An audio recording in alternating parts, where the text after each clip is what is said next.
Okay, here's the latest update now on Hurricane Delta. What has changed since yesterday afternoon? There's been a slight shift again west in the track. They have raised tropical storm watches from San Luis Pass to High Island, including Galveston Bay, and that would include adjacent coastal zones as well. And then there's hurricane watches that have been raised from High Island over to Grand Isle, Louisiana. And the general impacts forecast are very similar to what we talked about yesterday. So here's the latest track map, and you can also see the areas that have watches on this map as well. You can see Delta now is actually a Category 2 hurricane. It's a little bit weaker than indicated yesterday. But as it does pass out over the warm waters of the Gulf, it is expected to re-intensify back into a major hurricane, Category 3 or even higher, over the next 24 hours. You can see how the track makes that kind of bend to the right. Starts out with this current motion toward the northwest at 17, and then becomes more northerly as we get to tomorrow evening. And then north-northeast as we go through the day Friday.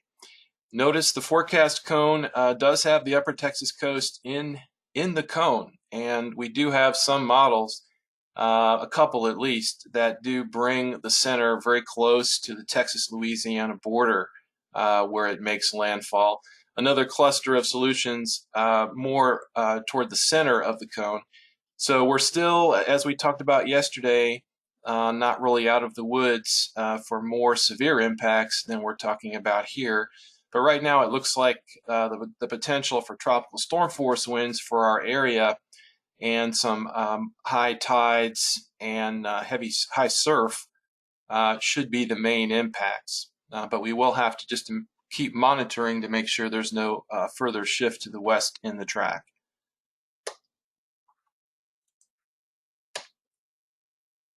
Here's a look at the areas under a tropical storm watch, shown in orange here.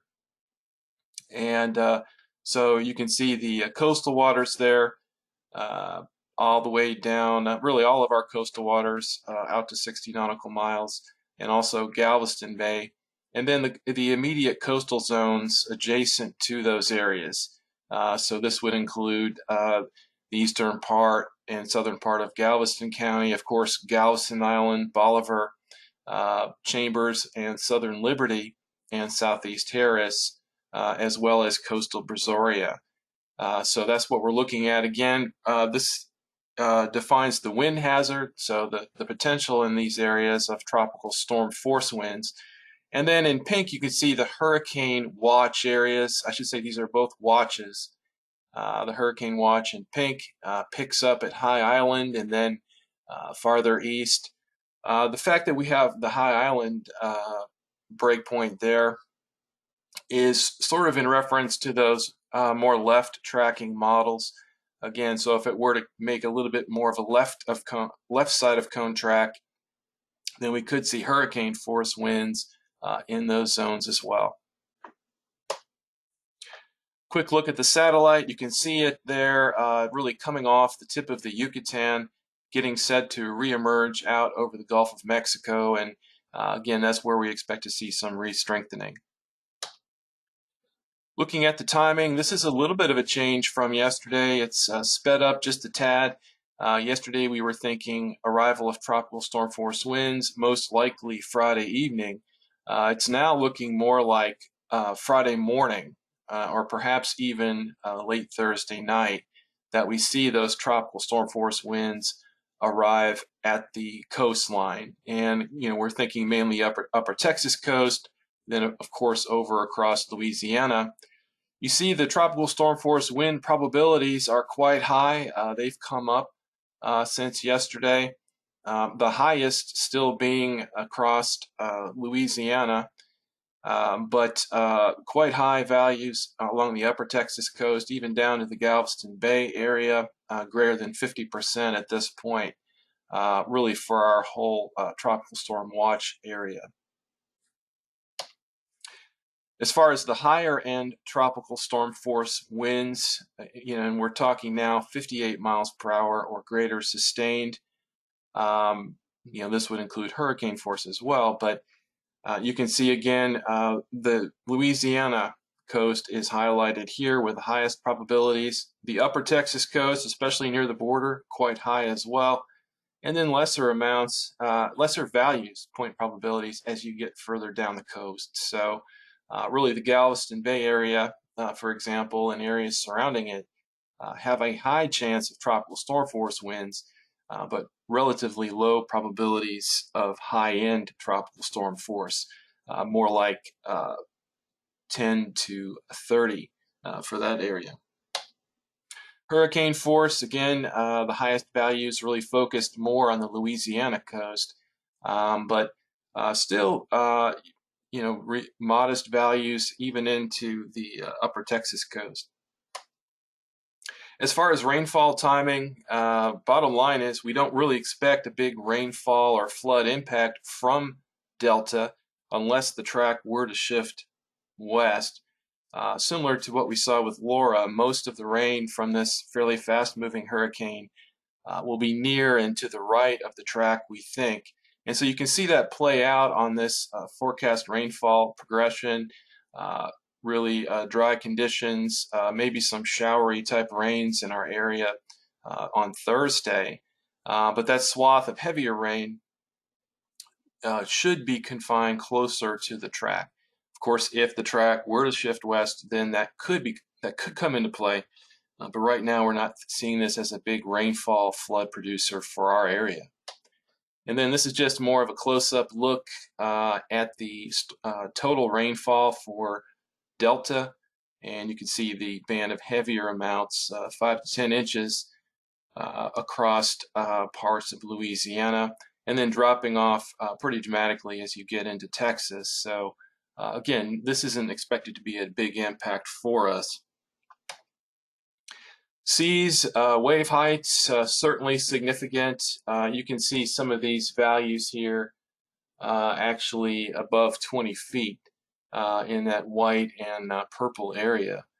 In fact, getting close to 30 feet in this particular wave model. So you can see the high seas there this morning, fairly close to where the storm is. It kind of lifts northwest as the storm progresses, and you see some of this wave energy reaching our coastline during the day on Thursday. So you would expect to see a big increase in the surf along the Gulf Coast on Thursday, and then that continues Thursday night even into Friday.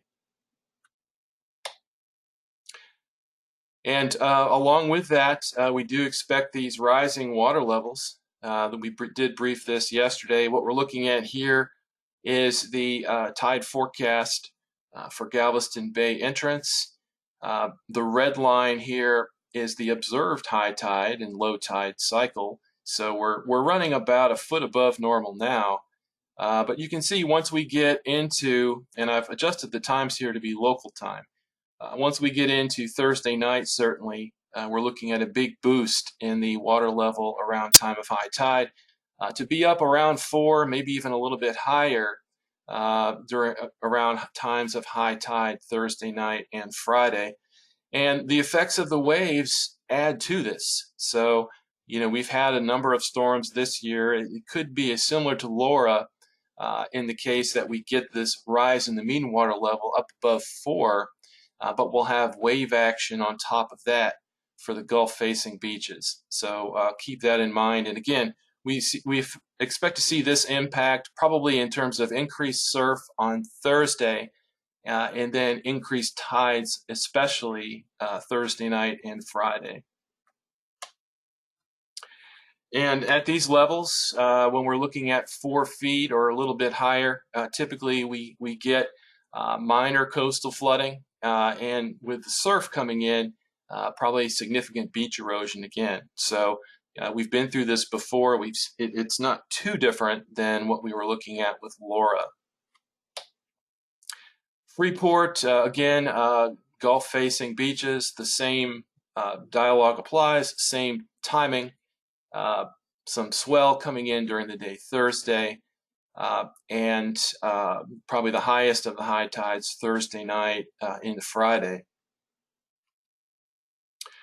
On the bay, across the bay, like we saw with Laura, we do expect water levels to rise as well. In this case, the peak being Thursday night, Friday morning. Right now, the wave model for Eagle Point has the highest of the high tides right around daybreak Friday. That could shift around a little bit as the timing changes. But at these levels, 3.5 to 4 feet, we expect some minor coastal flooding in those low-lying areas, kind of like we've seen with a few storms already this year. Galveston Pier 21, this is meant to indicate the tidal forecast for the bay-facing beaches on the barrier islands. So we're thinking Bolivar Bayside, Galveston Island Bayside. And what we have here is perhaps something similar to Laura, where we get that initial rise Thursday night, and then on the backside, depending on how close the storm tracks to us, we get more of a north wind that pushes water back in onto the north to the bayside coastline for Bolivar and Galveston Island. So could be a couple of high tides of concern both Thursday night and during the day Friday as the winds become more northerly. So key takeaway, high surf swells at the Texas coast will start Thursday. Elevated tides and minor coastal flooding Thursday night and Friday. We have pretty high confidence on this. And tropical storm force winds are possible in that watch area late Thursday night and Friday. There really isn't a flood or tornado concern at this time based on the forecast track. And these impacts, though, are still track dependent. A westward shift in the track would mean more significant impacts, perhaps higher winds and higher surge. And if the track were to shift even a bit further east, then those impacts would be a bit less. So as far as confidence, we do have those high confidence, relatively high confidence that we're going to see the high surf and elevated tides. Still somewhat lower confidence, I would say maybe moderate on the exact track of Delta. And, will it take more of a left cone track and be very much more close approach to us? If that were the case, we would see higher winds than the lower end tropical storm that we're talking about now. So that's pretty much where we're at this time.